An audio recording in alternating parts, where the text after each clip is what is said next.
ọpẹ́ la fi wọlé ní orí ètò ní ọjọ́ tòní nítorí pé kí ni tí ènìyàn bá ń béèrè nǹkan tó dẹ̀ ń rí àpẹẹrẹ pé àdúrà òun ti ń gbà, kí ló yẹ kó ṣe? Kí irú ẹni bẹ́ẹ̀ kó máa fi orin ọpẹ́ kó máa fi bẹnu ni. A bá olóyè Aládìsá Adéyẹmọ Ìgbòho ṣà, a bá wọn dúpẹ́, a bá wọn dúpẹ́, a bá wọn dúpẹ́ torí pé a mọ̀ wípé ẹnu ọpẹ́ wa kò lè kan láéláé nítorí kí ni ṣáyé ọpẹ́ ò yọ ni, ṣáyé ọpẹ́ ṣé kò yọ ni. Bí ọ̀tá ṣe gbógun tó lọ́tùn àti lósìn, ọpẹ́ pé Ọlọ́run ọba àtàwọn alálẹ̀ ilẹ̀ Yorùbá wọ́n dúró ti Aládìsá Adéyẹmọ Ìgbòho ṣà. Ẹ wo bí ẹ̀kọ́ tí ń fojú múmu hàn báyìí o. Tí ẹ bá gbàgbé ní ọ̀sẹ̀ tá wà nú èyí náà ni Aládìsá olóyè Adéyẹmọ Ìgbòho ṣà ni wọ́n ṣàbẹ̀wò sí ìlú Abẹ́òkúta lọ́dọ̀ bàbá wa Aláké tilẹ̀ Ẹ̀gbá. Ẹ wo bí ṣé ẹ mọ̀ pé gateway state Ogun State Abẹ́òkúta gateway state ni, it is a gateway to success.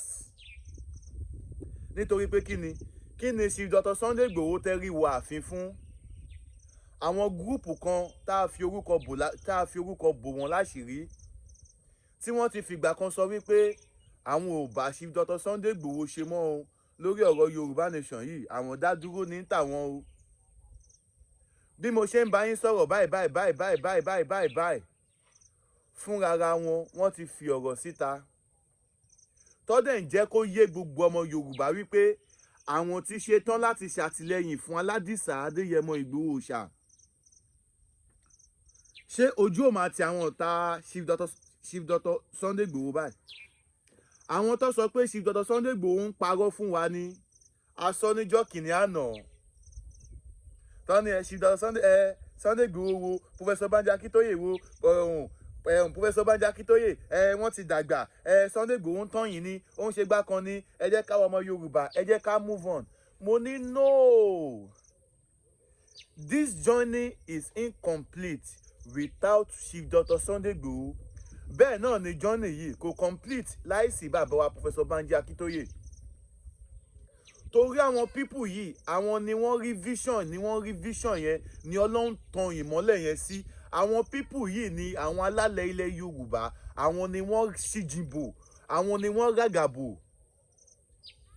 Ṣé ẹ rò pé ìjọba ló mú Chief Dr. Sunday Igboho ni? Àwọn alálẹ̀ ilẹ̀ Yorùbá ló arrest Chief Dr. Sunday Igboho, kì í ṣèjọba. Kí àwọn aráàlú, kí gbogbo ọmọ Yorùbá kí wọ́n lè mọ̀ wípé àwọn alálẹ̀ ilẹ̀ Yorùbá wọ́n ń bẹ lẹ́yìn Chief Dr. Sunday Igboho digbidigbi. Òun ni ìyẹn ni gbogbo ogun tí ó ré kọjá lọ. Ká ní pé bí wọ́n ṣe pé Chief Dr. Sunday Igboho, ká ní pé bẹ́ẹ̀ ni wọ́n rí ni, ṣó máa ráyè àti wọ Nàìjíríà? Ṣéjọba Benin Republic ṣó máa fi wọ́n sílẹ̀? Ṣé bí àwọn ọmọ Yorùbá kan náà ni wọ́n lọ ń lẹ̀dí àpò pọ̀ mọ́ àwọn Fúlàní látàrí òṣèlú, tí wọ́n ti gbàgbé wípé Chief Dr. Sunday Igboho sọ̀rọ̀ òṣèlú. Ìwọ tó o bá jó lóṣèlú, bàbá yìí ò sọ pé kó má ṣòṣèlú. Òmìnira ilẹ̀ Yorùbá là ń wá, kò ní nǹkan kan ṣe pẹ̀lú ọ̀rọ̀ òṣèlú. Olóṣèlú náà nígbà tó bá ti jẹ́ ọmọ Yorùbá, dandan ni pé kí gbogbo àwa tá a jẹ́ ọmọ Yorùbá yẹn tó jẹ́ pé abínibí wa, orísun wa ilẹ̀ Yorùbá yìí ni, dandan ni pé ká fìmọ̀ ṣọ̀kan, ká parapọ̀, ká ṣe kí ni, ká parapọ̀, ká jọ wo ibo ni ìyà tí ń jẹ wá, báwo la ṣe fẹ́ kọ̀yà. Kò sí bá ṣe fẹ́ pín yẹ́lẹyẹ̀lẹ, bá ṣe fẹ́ lè kọ̀yà tá bá pín yẹ́lẹyẹ̀lẹ. Ẹ má jẹ́ ká tanra wa. Ẹ wo bí mo kí àwọn ẹgbẹ́ ìfẹ́lódùn, mo kí yín, mo lù yín lógo ẹnu fáwọn iṣẹ́ takuntakun tẹ́ ń ṣe. Ẹ wo bí àwọn ẹgbẹ́ ìfẹ́lódùn wọ́n ṣe gudugudu méje yàyà mẹ́fà. Ní agbára Ọlọ́run, ọjà tẹ́ fi ń pọn olóyè Aládìsá Adéyẹmọ Ìgbòho ṣà, ọjà náà ní tú o láṣẹ Elédùmarè. À ń rí ṣe ọwọ́ yín. Kò sẹ́ni tó máa ṣe találẹ̀ náà ní ṣe tiẹ̀. Ẹ gbọ́ ọlẹ́ni tó sọ̀pà sí gangan ó fẹ́ gbóhùn lù ni. Ibi tẹ́ ẹ ti máa wò rè pé òjíṣẹ́ Ọlọ́run ni Sunday Igboho jẹ́ ní ilẹ̀ Yorùbá, ànábì tiwa ní ilẹ̀ Yorùbá rèé. Ẹ wo àwọn tó ti fìgbà kan sọ pé àwọn ò bá ṣe Dr. Sunday Igboho ṣe mọ́, tó ti pín gàrí wọn lọ́tọ̀ọ̀tọ̀. Wọ́n ti padà wá báyìí, wọ́n tún wá padà wá lásán. Ó tún padà wá pẹ̀lú reasonable ọ̀rọ̀, pẹ̀lú ọ̀rọ̀ tí ó ní ṣe pẹ̀lú ìṣọ̀kan, pẹ̀lú unity ilẹ̀ Yorùbá. Ẹ lọ wo fọ́nrán yẹn lórí Koiki Media, fọ́tò wọn wà ńbẹ̀. Mi láǹfààní àti fi fọ́tò yẹn síta ni, mi ì bá fi síta. Mi ò láǹfààní àti dárúkọ àwọn tí wọ́n padà wá ni, mi ì bá dárúkọ wọn. Bọ̀ ẹ lọ wo orí péèjì Koiki Media, gbogbo ẹ̀ lẹ́ máa rí ńbẹ̀.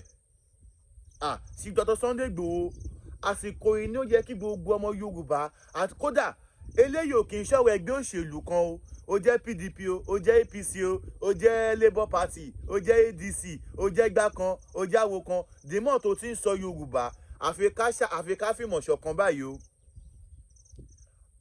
Ẹ wo bí ẹ jẹ́ ẹ̀dọ̀ Prophet Olóyè Táíwò bàbá orí òkè àṣẹ àti agbára, tí n bá padà dé yín wàá máa mú fún yín lóníṣànsán. Mo pàṣẹ sínú ayé ẹni tó lè rí àmì ṣe láti òní lọ, lábẹ́ àhámọ́ ogun tí ayé yín wà, lórúkọ Jésù agbára Ọlọ́run kó tú yín sílẹ̀. Dádì àti mọ́mì, Olúwa rán mi sí yín sà. Kí ló ń tẹ̀ ń là kọjá tó dàbí pé ẹ rò pé kò sí ọ̀nà àbáyọ mọ́? Olúwa ní kí n sọ fún yín pé kẹ́ má sọ ìrètí nù.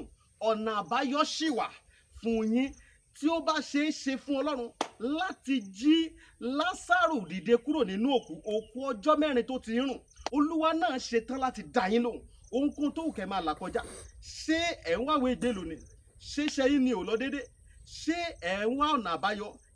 Lórí ìgbéyàwó lẹ ti ní ìṣòro tẹ́ ń là kọjá ni. Ohunkóhun tó wù kẹ́ máa là kọjá, ẹ jẹ́ á jọ gbàdúrà papọ̀. Ẹ jẹ́ á jọ wá ojú Olúwa. Kò sí ní t'Olúwa ò lè ṣe. Ẹ̀rọ ìbánisọ̀rọ̀ tẹ́ fi máa bá mi sọ̀rọ̀, òun náà ni +234 70 25 47 5427. Ẹ káàbọ̀ padà èèyàn mi. Ẹ wo bí ọ̀rọ̀ èèyàn kan ṣoṣo, èèyàn kan kì í jáwàdé o. Ọ̀pọ̀ èèyàn ni wọ́n ń pè ní jọ̀mọ́. Ọjọ́ náà rè bí àná. Àbí ṣé ọjọ́ náà rè bí àná? Ṣé tó bá tó àsìkò ṣúṣú, ṣé fúrò nílà ni? Ṣé ìjọba ló gbé wanted lé orúkọ sí Dr. Sunday Igboho? Àbí àwọn ìkà, àwọn ọ̀dàlẹ̀, àwọn ọ̀tá ọmọ Yorùbá? Ó tún ti ń gbé kiri nísìnyí o. Tọ́ni ẹ̀ sí Dr. Sunday Igboho, ẹgbẹ́ APC ló wà, ẹgbẹ́ kinní kan ló wà. Eléyìí ò kì í ṣọ̀rọ̀ ẹgbẹ́. Àmọ́ ẹgbẹ́ tó bá ṣe titi olóyè Aládìsá Adéyẹmọ Ìgbòho ṣá, ẹgbẹ́ tó bá bá wa wó òmìnira fún Chief Dr. Sunday Igboho, tí ẹgbẹ́ tó bá bá wa jìjàǹgbara lórí ìṣọ̀kan ilẹ̀ Yorùbá, ẹgbẹ́ tó bá ṣe tọmọ Yorùbá, tó provide enough security fáwọn àgbẹ̀, tó provide enough security fáwọn onílù, tó provide enough work, tó dáṣẹ́lẹ̀, tó ṣe àtìlẹ́yìn lórí pé báwo ni wanted ṣe máa ṣe kúrò lórí ọ̀rọ̀ Aládìsá Adéyẹmọ Ìgbòho ṣá. Ẹgbẹ́ yẹn ni gbogbo àwọn ọmọ Yorùbá máa tẹ̀lé, ẹgbẹ́ yẹn la máa support. Tó bá tiẹ̀ ṣe é ṣe wípé a sì ní nǹkan ṣe pẹ̀lú ìjọba Nàìjíríà, tó bá ṣe é ṣe wípé ní ọdún 2027 ìdìbò máa wáyé, ẹgbẹ́ tó bá ṣàtìlẹ́yìn fún olóyè Aládìsá Adéyẹmọ Ìgbòho ṣá, ẹgbẹ́ yẹn ni gbogbo ọmọ Yorùbá máa tẹ̀lé ní federal level. Ibi tọ́rọ̀ lẹ Yorùbá dẹ́dẹ́ yìí, ẹni kò ṣe kò jẹ́ ni o. Ẹ wo ìtàwọn ìfẹ́ ló dùn, ẹ wo nǹkan tí wọ́n ń ṣe. Ṣé kéèyàn kan máa wá ṣerú eléyìí? Kéèyàn kan máa wá ṣerú eléyìí? Ẹ wá rò wípé ní ọjọ́ tí ìkan lára àwọn ọmọ ẹgbẹ́ ìfẹ́ ló dùn tó bá nílò ọmọ Yorùbá, ẹ wá rò wípé a ní ṣàtìlẹ́yìn fún. A ṣàtìlẹ́yìn fún ìgbà tí kò bá ti kí ń ṣe ọ̀tá ọmọ Yorùbá, ìgbà tí kì bá ti kí ń ṣe ọ̀dàlẹ̀, ẹ kúrò ńbẹ̀. Òṣèlú, ẹgbẹ́ òṣèlú ó ní láti wà. Tàbá dẹ̀ even ká gba Yorùbá nation gan, ẹgbẹ́ òṣèlú máa wà lóríṣiríṣi náà ni. So tó túmọ̀ sí pé ẹgbẹ́ tó bá ní pààtì, òun ló máa ṣe kí ni? Ẹgbẹ́ tó ní pààtì nílẹ̀ Yorùbá, ẹgbẹ́ tó bá wa dá sí ọ̀rọ̀ yìí, ẹgbẹ́ òṣèlú tó bá wa dá sí ọ̀rọ̀ yìí, tí wanted tó fi kúrò ní orí orúkọ sí Dr. Sunday Igboho, mi ò lè parọ́ fún yín, ẹgbẹ́ yẹn làwọn ọmọ Yorùbá máa tẹ̀lé o. Ẹgbẹ́ yẹn la máa tẹ̀lé. Ẹni tó bá mójú ẹ̀dà ké òun ló lè ròyìn gudugudu méje yàyà mẹ́fà táwọn ẹgbẹ́ ìfẹ́lódùn tí wọ́n ṣe. Ṣé títí ìwòsàn ọ̀fẹ́ tí wọ́n ṣe ni ká sọ ni? Débi pé wọ́n gbé àwọn medical, àwọn doctors tí kò dẹ̀ kì í ṣe ordinary doctor tó jẹ́ specialist doctor and specialist nurses ni wọ́n kó wá síbẹ̀ pé ó yá ẹ máa wá ṣàyẹ̀wò ọ̀fẹ́ kẹ́ ẹ mọ ibi tó kù sí lágọ̀ọ́ ara yín, torí pé kí ni àlàáfíà lògùn ọrọ̀. Ẹ ti mọ̀ pọ̀rọ̀ tèmi, èmi ò lè sọ̀rọ̀ kí n má mẹ́rìí wá, kò possible. Ọ̀rọ̀ mélòó ni mo fẹ́ sọ tí màá wá sọ̀rọ̀ tí mi ní mẹ́rìí wá? Ọ̀rọ̀ mélòó ni mo fẹ́ sọ tí mi ní mẹ́rìí wá? Ayé ti di ọ̀rọ̀ orí social media báyìí, kò sóhun tó ṣe fi pamọ́ mọ́, pàápàá jùlọ nǹkan tó bá ti place síwájú kámẹ́rà. Torí ẹ̀ ìwọ tó ń ṣe show tó jẹ́ kòtòkòtò kọ́ntọ̀kọ̀tàn ló ń sọ, nǹkan tó ju òtò, nǹkan tó ju òrì òun ló lọ́ ń sọ. Ẹ jẹ́ ká ṣọ́ra wa o. Àsìkò yìí ilẹ̀ Yorùbá nílò ìrànlọ́wọ́ wa gidigidi. Ẹ jẹ́ ká gbárùkù ti Chief Dr. Sunday Igboho. Ìgbà tí àwọn ará ìlú Abẹ́òkúta tí wọ́n gbọ́ ìròyìn pé Chief Dr. Sunday Igboho ń bọ̀, ẹ wo bó ṣe tú yáyá, ẹ wo bó ṣe tú jáde láti lọ welcome Aládìsá Adéyẹmọ Ìgbòho ṣá. Kò tún kí wọ́n ṣe pé bàbá wa Chief Dr. Sunday Igboho wá sábẹ́òkúta lásán o, ọ̀dọ̀ Aláké ilẹ̀ Ẹ̀gbá òun ni wọ́n tún wá. Ẹ wo bí ẹgbọ́n kan táwọn èèyàn sọ nígbà tí níbi tí wọ́n ti ń retí kí Chief Dr. Sunday Igboho tó dé, ibi tí wọ́n ti ń retí Aládìsá Adéyẹmọ Ìgbòho ṣá, ẹgbọ́n kan táwọn ènìyàn sọ. Ẹ jẹ́ kí n play fídíò yẹn, credit fídíò yìí kó máa jẹ́ titi brọ́dà mi àrólé bàbá 1010 nínú struggle Yorùbá nation yìí. Ní agbára Ọlọ́run ojú yín la ṣe máa gbà o, ní ìgbàlẹ̀ yín o. Nínú struggle òmìnira ilẹ̀ Yorùbá yìí, ojú yín náà ni àlàáfíà ṣe máa jọba o. Unity tí à ń béèrè fún, unity yẹn á tẹ̀ wá lọ́wọ́. Ẹ jẹ́ ní lọ́dọ̀ Prophet Ṣólóyè Táíwò, tí má fi kúrò lọ́dọ̀ Prophet Ṣólóyè Táíwò, màá wá play fídíò yẹn fún yín kẹ́ ẹ gbọ́ nǹkan tí àwọn ọmọ Yorùbá, àwọn onínú dídùn ọlọ́rẹ, àwọn tí wọ́n nífẹ̀ẹ́ ìlọsíwájú àti ìṣọ̀kan ilẹ̀ Yorùbá, kẹ́ ẹ gbọ́ ohun tí wọ́n sọ. Ẹ wo bí ó kọjá àfẹnuròyìn. Mò ń bọ̀, ẹ stay tuned. Tó bá jẹ́ pé gbà kọ́kọ́ tí ń rètẹ́ ìṣẹ́ ìwò mi, ẹ má gbàgbé láti bá mi buwọ́lù subscribe button yẹn, kẹ́lẹ̀ bá mi share show yìí, torí pé kí ni ó ní agbára púpọ̀. Prophet Ṣólóyè Táíwò, ẹ bá mi gbé sókè. Mo pàṣẹ sínú ayé ẹni tó lè rí àmì ṣe láti òní lọ, lábẹ́ àhámọ́ ogun tí ayé yín wà, lórúkọ Jésù agbára Ọlọ́run kó tú yín sílẹ̀. Dádì àti mọ́mì, Olúwa rán mi sí yín sà. Kí ló ń tẹ̀ ń là kọjá tó dàbí pé ẹ rò pé kò sí ọ̀nà àbáyọ mọ́? Olúwa ní kí n sọ fún yín pé kẹ́ má sọ ìrètí nù. Ọ̀nà àbáyọ ṣì wà fún yín tí ó bá ṣe é ṣe fún Ọlọ́run láti jí Lásárù dìde kúrò nínú òkú ọjọ́ 4 tó ti rùn. Olúwa náà ṣetán láti dá yín lóhùn. Ohunkóhun tó wù kẹ́ máa là kọjá.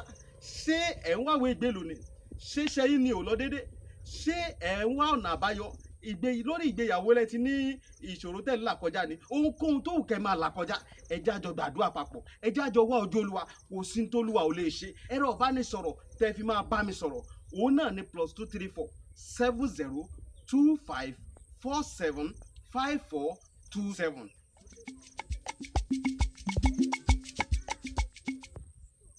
Gẹ́gẹ́ bí mo ti sọ pé tí n bá padà dé lẹ́yìn tí n bá kúrò lọ́dọ̀ Prophet Ṣólóyè Táíwò wípé ń play fídíò ohun tí ó ṣẹlẹ̀ lákékẹ́ gbọ́ ohun tí àwọn onídídùn ọlọ́rẹ, àwọn tí wọ́n péjú pésẹ̀ bẹ́ẹ̀ síbi ayẹyẹ, síbi ìrètí bàbá olóyè Aládìsá Adéyẹmọ Ìgbòho ṣàláké, àwọn tí wọ́n tún jàǹfààní ìwòsàn ọ̀fẹ́. Ẹ gbọ́ ohun tí wọ́n sọ, ìwòsàn ọ̀fẹ́ tí ẹgbẹ́ ìfẹ́lódùn tí wọ́n gbé kalẹ̀ ní pálàsì bàbá wa Aláké tilẹ̀ Ẹ̀gbá, wípé ìwọ tó bá kù díẹ̀ káàtó ní ògo ara ẹ, jáde wá kó wá ṣàyẹ̀wò ọ̀fẹ́ kó lè mọ oògùn tí wọ́n máa fún ẹ. Ẹ wo bí kírẹ́dìtì fọ́nrán yìí kó máa jẹ́ titi àrólé bàbá 1010.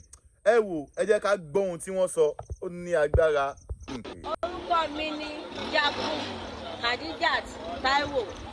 A wá bí láti wá kí bàbá wa Aláké àti láti wá rawọ́ ẹ̀bẹ̀ sí wọn kí wọ́n dákun kí wọ́n ṣàánú wa kí wọ́n bá wa rawọ́ ẹ̀bẹ̀ sí àwọn Nigerian government àti bàbá wa Bọ́lá Ahmed Tinubu ọmọ olódòdẹ àwọn làmọ̀ wá bẹ̀ wọ́n sí pé kí wọ́n dákun wọ́n bá wa rawọ́ ẹ̀bẹ̀ sí wọn kí akọni wa ọmọ ju ọmọ lọ ọmọ ńlá ó tún ju ọmọ lọ ọ̀gá kan ọmọọṣẹ́ 1 million májàsọ́lá Ìgbòho ṣá. ẹ wo bí ẹ jẹ́ ń sáyé ń gbé yín débẹ̀ Chief Dr. Sunday Igboho wọn kì í ṣe ọ̀gá kan ọmọọṣẹ́ 1 million o ọ̀gá kan ọmọọṣẹ́ 1 trillion ọ̀gá kan ọmọọṣẹ́ 1 trillion kò tún kí wá kí n ṣe ọ̀gá kan ọmọọṣẹ́ 1 trillion nìkan ọ̀gá kan tó ní lídà 1 billion lẹ́yìn ní olóyè Aládìsá Adéyẹmọ Ìgbòho ṣá. ẹ wo màámi kò ní bàjẹ́ fún yín ẹ bá mi tẹ̀síwájú ẹ bá mi gbóhùn sókè. Sunday a ní Ìkáyé Adégbàyí oríjàjò òkú olùmọ̀ tó dẹ̀ wá bẹ bàbá wa kán bá wa bẹ àwọn gọ́ọ̀mẹ̀ntì Nigerian government kí wọ́n dákun kí wọ́n bá wa fún ní amnesty kó jákọ́ lè máa yan fandafanda kí wọ́n bá gbé ààbò ilẹ̀ Yorùbá kí wọ́n bá gbé ilé lọ́wọ́ torí pé kí ni bí wọ́n ṣe ń pa wọ́n lọ́tún tó ń pa wọ́n lọ́sì ẹ wo àwọn ará baba ńlá wọn mà ti sá lọ o kò sẹ́yìn ní baba ńlá mọ́ o gbogbo wọn ti sá lọ o bẹ́ẹ̀ lọ ní ilẹ̀ Yorùbá tó wá da ká má láàbò nílẹ̀ Yorùbá tó wá da ká má láàbò nílẹ̀ Yorùbá tó wá da kó ṣe pé àwọn Fúlàní ó dìde wọn wá gbalẹ̀ baba ńlá wa lọ́wọ́ wa ilẹ̀ Oòduà ìyẹn la ṣe wá ní ká sáwá bá bàbá wa o a ti lọ bá bàbá wa Lúgbọ́n a ti lọ bá bàbá wa Aláàfin Ọ̀yọ́ a ti lọ bẹ̀ wọ́n kí wọ́n bá bẹ àwọn gọ́ọ̀mẹ̀ntì kan dákun kí wọ́n bá gbé wanted kí wọ́n èrè ìsì ẹ̀ pátápátá lórí olóyè Májàsọ́lá Ìgbòho ṣá nǹkan tá a ṣe wá bí nìyẹn o so ọmọlúàbí ọmọ Yorùbá dáadáa ni wá o ọmọlúàbí àtàtà ni wá o àwọ̀ra wọ ẹ̀bẹ̀ bàbá wa Aláké ẹ dákun ẹ bá wa bẹ̀ wọ́n o kí wọ́n bá wa gbé wanted kí wọ́n bá fún Májàsọ́lá Ìgbòho ṣá kí wọ́n bá fún ní amnesty. àwa lọ́lọ́run yàn pé ẹ wo bí báyìí ẹ̀yin ọmọ Yorùbá ẹ jẹ́ ká farabalẹ̀ ká gbọ́ nǹkan tí bàbá olóyè yìí tí wọ́n sọ dáadáa kẹ́ ẹ wá jẹ́ ká share fídíò yẹn jẹ́ ká pín fọ́nrán yẹn jẹ́ ká pín kiri kó lọ káàkiri kí gbogbo àwọn ọmọ Yorùbá tó wà káàkiri àgbáyé kí wọ́n lè rí torí pé kí ni mi ò lè parọ́ fún yín àwọn tí wọn ò fẹ́ ran Chief Dr. Sunday Igboho tó jẹ́ ọmọ Yorùbá ju 5% lọ.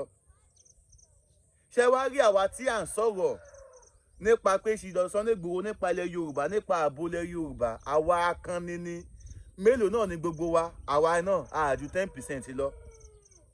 tá a bá fi 10 tá a bá fi mú 5 ó jẹ́ 15 àbí ṣé rí 85% tó kọ́ ọmọ Yorùbá wọ́n fẹ́ràn Chief Dr. Sunday Igboho díjúdíjú wọ́n mọ pàtàkì olóyè Aládìsá Adéyẹmọ Ìgbòho ṣá àmọ́ ẹ̀rù wípé ìjọba Fúlàní ti kó wọn ní pápámọ́ra ó ń bá wọn kò yẹ kí wọ́n lè dìde àtìlẹ́yìn yẹn publicly kò yẹ kí wọ́n lè ṣe àtìlẹ́yìn yẹn ní ìta gbangba ohun rèé nísìnyí o àwọn bàbá wa olóyè tẹ́lẹ̀ tá a bá gbé kámẹ́rà déwájú wọn àwọn ẹ má fojú mi ràn má fojú mi ràn má fojú mi ràn má fojú mi ràn ni wọ́n máa ń sọ o ká dúpẹ́ lọ́wọ́ bàbá olóyè tí wọ́n wá jáde tó wá sọ̀rọ̀ ẹ wo bí ó ní agbára Abẹ́òkúta Ògùn state lápapọ̀ Abẹ́òkúta ni #1 state ẹ má jẹ́ ká tanra wa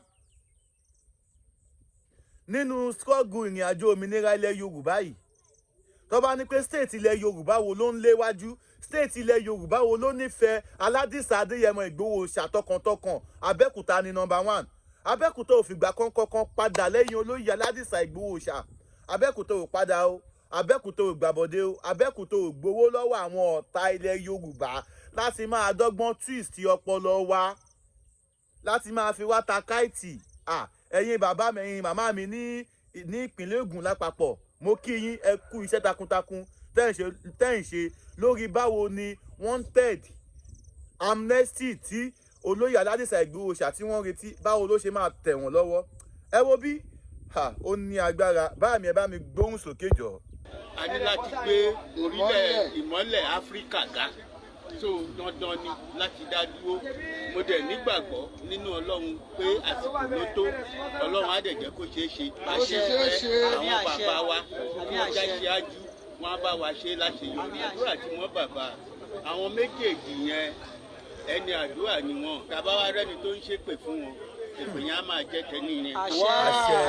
Gbogbo ohun tí ẹ̀dá bá wá rò, ẹ̀dá alààyè tó ń rìn lórí ilẹ̀ tó bá ṣe aburú sí wọn, aburú yẹn ló máa jẹ́ tiẹ̀. Ọlọ́run á fún bàbá wa lẹ́mìí gúngùn àtàlàáfíà.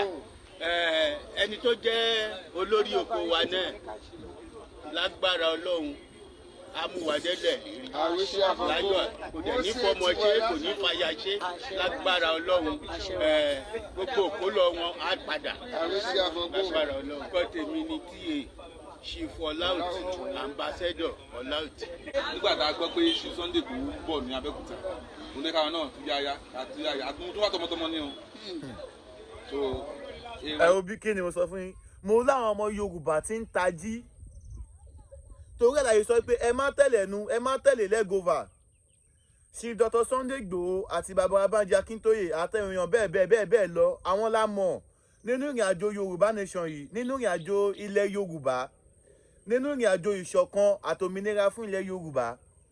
Báwọn kan bá tún wá kóra wọn dé lójijì tọ́wọ́ ẹja ìkí struggle yìí tí wọ́n fi ti Chief Dr. Sunday Igboho ṣe, tí wọ́n tẹ̀lé ìlànà bàbá wa Professor Banji Akíntóyè, tí wọ́n dìde láti tako tí àwọn ìfẹ́ ló dùn tí wọ́n gbé kalẹ̀ yìí, ẹ jẹ́ ká ṣe kí ni, ẹ jẹ́ ká yẹra fún irú ẹni bẹ́ẹ̀ o. Ẹ jẹ́ ká yẹra fún irú ẹni bẹ́ẹ̀. Ẹ wo bí ó ní agbára tẹ́lẹ̀, ṣe bí àáfà lẹ́ni yìí, ó tún wá ó kóyàwó ó kọ́mọ tẹbí tará ni wọ́n wá jókòó síwájú ààfin bàbá wa lákètìlẹ̀ Ẹ̀gbá tí wọ́n retí bàbá olóyè Aládìsá Adéyẹmọ Ìgbòho ṣá. Ẹ wo bí àfi káwọn ọ̀tá Ìgbòho lásìkò yìí, àfi kọ́ máa lọ yẹ ìfúnpá wọn wò, BP wọn, àfi kọ́ máa lọ yẹ̀ wò lóòrèkóòrè. Torí pé kí ni, it is either you join us. Agbára yín ò ká olóyè Aládìsá Adéyẹmọ Ìgbòho ṣá, agbára yín ò ká ẹ má dìtẹ̀ ẹ̀ mọ̀, ẹ support ẹ ní, ẹ ṣàtìlẹ́yìn nǹkan tẹ́yìn náà bá ní lọ́wọ́ tó lè ràn ilẹ̀ Yorùbá lọ́wọ́, ẹ̀yin náà ẹ gbèjú, ẹ̀yin náà ẹ ṣe kí ni, ẹ kó síta. Ọ̀nà tẹ́yìn náà bá mọ̀ tí ó máa ran ilẹ̀ Yorùbá lọ́wọ́, ọ̀rọ̀ ẹ̀yin náà ní kẹ́yìn náà ṣe kí ni, ẹ̀yin náà ẹ bá wa sọ, ẹ jẹ́ ká ṣe ra wa lọ́kan. Ìgbà tá a bá pínra wa yẹ́lẹyẹ̀lẹ tá a gbọ́ra wa yé, ṣé ó dáa kọ́tà kọ́ bá wa ní ojú ìjà? Ṣó dáa kọ́tà bá wa nínú ìjà? Ṣé tọ́tà bá wa nínú ìjà ṣá máa lè borí? Ṣé ẹ mọ̀ pé ìgbà tá bá ti ń bára wa jà, ẹ má jẹ́ ká tàn wá, ọ̀tá là ń gbéga, ẹ má jẹ́ ká bára wa jà mọ́ o, ìjà ò dáa. Bá mi ẹ gbóhùn sókè. Mo gbọ́ pé bàbá ṣì ń bọ̀, inú mi dùn gan-an, inú wa dùn láti gbà wọn lálejò. Nígbà ìgbà pé láyọ̀ àti àlàáfíà ni wọ́n bá wa ń bẹ. Ẹ ṣé bá mi, Ọlọ́run á jẹ́ kẹ́ ẹ pẹ́ fún wa. Ǹjẹ́ báwo ni inú yín lè dùn lọ́jọ́ kan kẹ́kàn jí kẹ́ bára yín nínú orílẹ̀-èdè ilẹ̀ Yorùbá? Kúrò máa máa ṣọ, máa tún jókòó kúrò, máa tún ṣẹ́nà ti ẹni ọmọ tó ń ṣàdúrà o. Àdúrà Kùránì ni mo gbójúlé, máa tún wá sọ odidi Kùránì kan kalẹ̀ níjọ́ yẹn pé gbogbo ẹnikẹ́ni bá fẹ́ bá nation yẹn ṣe ọ̀tá, Ọlọ́run máa pa wọn ni. Ọlọ́run máa pa wọn ni. Ọlọ́run pààyàn o, òun kì í pààyàn o, òun kì í pààyàn o, kò sí lóde pààyàn jọ lọ́run lọ. Torí àti ẹni tó gùn tí yóò kú àgbáyé tírélà tí ó dé kù. Tírélà lọ wọ́n lẹ̀ báyìí, tírélà dẹ̀ kọjá lọ, ọdẹ tó dìde. Àìrí bẹ́ẹ̀, ẹni pé ògún nìyẹn. Ọlọ́run ló ń pààyàn. Àti rán ya síyàn rí tó pa, tí ò débẹ̀ tó dẹ̀ tó padà. Ìwọ́n sẹ́ni tó bá bẹ Ọlọ́run sí, gbogbo ọ̀tá Sunday Igboho Ọlọ́run á pa wọ́n. Obìnrin tábìlẹ̀ ti di obìnrin, àyàfi tó bá wá láti sọ́mọ̀. Tó wá láti sọ́mọ̀ náà tó wá kọjá yìí Ọlọ́run á pa. Ọmọdé ni, àgbàlagbà ni, obìnrin ni, àgbàlagbà arúgbó ni, tó bá lè bá Sunday Igboho ṣọ̀tá, tó bá bá bàbá Banji Akíntóyè ṣọ̀tá, tó bá bá bàbá wa gbogbo àwọn adájọ́ ń ṣe Yorùbá nìkan ẹni tó bá bá wa ṣọ̀tá Ọlọ́run máa pa wọ́n. Ẹ ṣé bá mi, ẹ dárúkọ yín ní ẹ̀kan sí. Orúkọ mi ni Ọlámíwálé Yusuf. Orúkọ mi ni ìyáàfin ṣófùsì yeye oge sẹ́kítírì akọ̀wé Abẹ́òkúta North Local Government ní abẹ́ Yorùbá Nation. ìyá mi ǹjẹ́ ẹ lè sọ fún wa ní ṣókí ohun tó mú wa pàdé ní bíbá yìí lónìí? tó mú wa pàdé nígbà eléyìí ni pé a wá pàdé ọ̀gá wa Igboho ṣá aṣíwájú wa wọ́n fẹ́ wá sí Aláké òun ni gbogbo wa ṣe wà níbí àwọn làwa dúró dè kájọ wọlé kájọ lọ kí Aláké fún ètò ààbò ilẹ̀ Yorùbá. ẹ ṣé màámi, àdúrà wa gbà. lẹ́ẹ̀kan sí ó wù mí láti béèrè lọ́wọ́ yín pé kẹ́ wá jí ní ọjọ́ kan kẹ́ bára ní orílẹ̀-èdè ilẹ̀ Yorùbá, báwo ni ẹ bá ṣe rí? inú mi á dùn gidi kí n lajú báyìí bàbá Akíntóyè ṣe ń sọ yìí pé a máa lajú báyìí a máa bára wa ní ilẹ̀ Yorùbá ní ìjọba ó bẹ ọlọ́mọdé mọ̀ wípé láìpẹ́ láì jìnnà a máa lajú a máa bára wa nínú Yorùbá nation. Inú mi á dùn o kódà máa dá patí sílẹ̀ ládùúgbò mi àṣemọ́jú inú wa dùn adẹ̀ ń bẹ lọ́wọ́ pé bẹ́ẹ̀ ló ṣe máa rí lágbára lọ́dọ̀ Ọlọ́run. ẹ ṣé màámi, àdúrà ní ṣókí fún bàbá wa Professor Akíntóyè àti bàbá wa Sunday Adé. àwa ń gbàdúrà fún bàbá wa Professor Akíntóyè pé àgbà wọn á túbọ̀ jalẹ̀ ilẹ̀ Yorùbá tí wọ́n fẹ́ gbà fún wa yìí aṣojú ẹ̀mí wọn á kó wa dé ilẹ̀ ìmúṣẹ àti wà nílẹ̀ ìlérí báyìí àti bàbá wa Ìgbòho pé ẹ̀mí wọn gùn onígùngùn yà á jọ jẹ èrè ilẹ̀ yìí lágbára Ọlọ́run nígbà lẹ́yìn bàbá àwọn náà máa kó wa débẹ̀ pẹ́pẹ́pẹ́ lágbára Ọlọ́run tó máa ní àsíá yẹn sókè báyìí nínú àlàáfíà tó pé àti ìlera tó pọ̀. ẹ ṣé màámi, àgbà yín ajalẹ Ọlọ́run á jẹ́ ká pẹ́ fún wa. lẹ́ẹ̀kan sí ẹ tún bá a dárúkọ yín fún àwọn aráàlú. orúkọ mi orúkọ tèmi ni ìyáàfin ṣófùsì yeye oge tí mo jẹ́ akọ̀wé Abẹ́òkúta North Local Government fún Yorùbá Nation.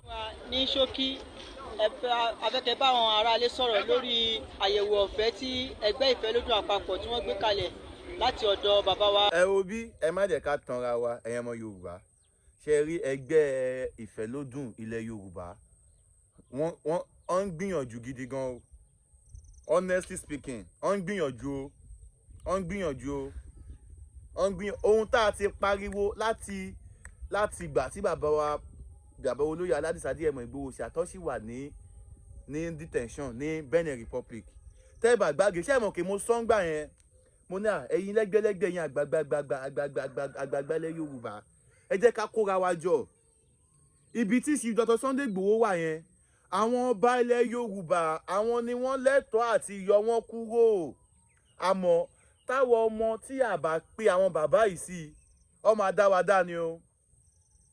ọmọ adáwadá ni o ẹ wá wò ní ìsinyìí báyìí ọba tá a bá wá lọ kí báyìí tí Ìfẹ́lódùn bá yọjú sí pé kábíyèsí o ẹ ǹlẹ́ bẹ́ẹ̀ yẹn o olóyè Aládìsá Adéyẹmọ Ìgbòho ṣá ó fẹ́ ṣàbẹ̀wò kí ọba náà kó wá sọ pé kó ṣàyè ṣé ẹ mọ̀ pé àwọn ọmọ Yorùbá a nídà àti ṣépè ṣé a nídà àti ṣépè fún irú ọba bẹ́ẹ̀ etí bàbá wo Olúgbọ́n ṣe àti wọn díran bàbá yẹn inú ìkẹ́ ni wọ́n máa wà nítorí pé kí ni wọ́n dúró tán wọn ò gbàgbé ohun tí wọ́n jọba lé lórí wọn ò jọba tán kọ́ máa sọ pé tilẹ̀ Yorùbá báwo tọmọ Yorùbá báwo àṣà báwo wọ́n jọba lórí àṣà àti ìṣe àti ọmọ Yorùbá láti honestly speaking ẹgbẹ́ Ìfẹ́lódùn mo kudos to you èmi Báyọ̀ Black mo gbé credit fún yín ẹ tẹ̀síwájú ìyá wa. olóyè Sunday Adéyẹmọ Ìgbòho tí ó ń lọ lọ́wọ́lọ́wọ́ ní ààfin ọba Aláké ti ìlú Ẹ̀gbá. èmi gẹ́gẹ́ bí ìyáàfin ìyá ẹgbẹ́ Ìfẹ́lódùn èmi nìyá ẹgbẹ́ wọn so gbogbo ẹni tẹ́ ń wò mí lé ẹ máa bẹ̀ wá gba ìwòsàn ọ̀fẹ́ wọ́n á tẹ̀sí yín wọ́n á mọ bó ṣe jẹ́ wọ́n á mọ nǹkan tó ń ṣiṣẹ́ láàgọ́ ara yín wọ́n á mọ eléyìí tí ò ṣiṣẹ́ ẹ dákun ẹ máa tètè sáré bọ̀ kẹ́ wá gba ìwòsàn ọ̀fẹ́ láti ọ̀dọ̀ májàsọ́lá Sunday Adéyẹmọ Ìgbòho ṣá. ẹ ṣé màámi, lẹ́ẹ̀kan sí ẹ jẹ́ kí gbogbo aráalé gbọ́ orúkọ yín. orúkọ mi lẹ́ẹ̀kan sí òun ni Jagun Khadijat Taiwo ọmọ bíbí ìlú Ṣàgámù Ògùnṣe.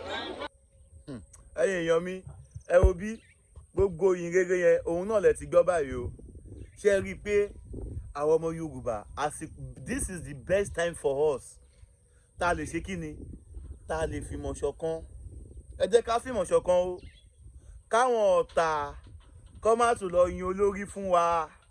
Tá a bá yan olórí fún rárá wa, òun la lè béèrè ohun tó ń wà lọ́wọ́ olórí yẹn o. Tó bá jẹ́ pé ṣe la tún pínra wa yẹ́lẹyẹ̀lẹ tó jẹ́ pọ́tà lọ gbé olórí síbẹ̀. Ẹ wo bí à ń tanra wa ni. Ẹ wò Báyọ̀ Black lórúkọ tèmi. A ó máa bọ̀bẹ̀ ní bẹ́ṣu àtẹ́lẹsẹ̀ a sì máa bẹ̀nà wò. Gbogbo ẹni bá ní a máa bọ̀ òun náà là ní dé bá láṣẹ Elédùmarè. Èmi ní tí ń tòótọ́ mo sọ ìmúdúró náà ó tún dijọ́ mi ìjọ re. Ẹ subscribe kẹ́ ẹ tan notification button yín torí tá a bá drop new video. Ire o. Everyone, my name still remains Abiola Adekunle, and I'm here to inform you about Bayo Black TV show, your #1 channel for trending gist. Please subscribe. Don't forget to turn on your notifications. Thank you. I love you all.